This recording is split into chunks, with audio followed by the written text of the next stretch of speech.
வணக்கம். நிறைய பேருக்கு இன்னைக்கு பித்த வெடிப்பு, காலில் பித்த வெடிப்பு, பனி வெடிப்பு, கால் வெடிப்பு, அந்த ரத்தம் வருது. ஒரு சில ஸ்கின் அலர்ஜியாக இருக்குன்றாங்க. இந்த கால் பித்த வெடிப்பை சரி பண்ணுறதுக்கு என்ன மாதிரியான மருந்துகளை மக்களுக்கு கொடுத்தா சரியாகும்? கால் பித்த வெடிப்பு பொறுத்த வரைக்கும் பித்தத்தை அடக்கக்கூடிய மிக முக்கியமான நல்ல ஒரு சிறந்த எளிமையான மூலிகை நன்னாரி. அவ்வளோதான். நன்னாரி மாத்திரை நம்ம செஞ்சுருக்கிறோம். அதனால் காலையில் ஒன்று, மத்தியானம் ஒன்று, நைட் ஒன்று நன்னாரி மாத்திரை சாப்பிட்டுக்கணும். காலில் பிண்ட தைலம்னு ஒன்று இருக்குது, அது தடவிக்கலாம். அது மட்டுமே, அதுவே வேண்டியதில்லை.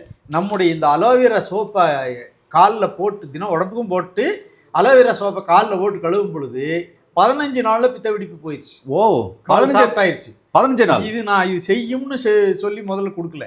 ஒரு பேஷண்ட் யூஸ் பண்ணிட்டு வந்து, ஐயா இந்த சோப் போட்டு பித்த வெடிப்பெல்லாம் போயிடுச்சுனாங்க. ஓகே, அதுல தான் நானும் சொல்றேன் எல்லாத்துக்கும். அவ்வளோதான். நமக்கு மக்கள் தான் தீர்ப்பு கொடுக்குறாங்க. கண்டிப்பா. அதனால இது அவ்வளோ நல்லா பித்தத்துக்கு, இதுவே பித்த வெடிப்புக்கு இது நல்லா பண்ணுது.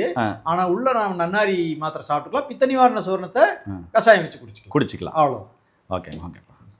ரொம்ப ரொம்ப அற்புதமான தகவல் மக்கள் சொல்லுவீங்கப்பா. நன்றிங்கப்பா.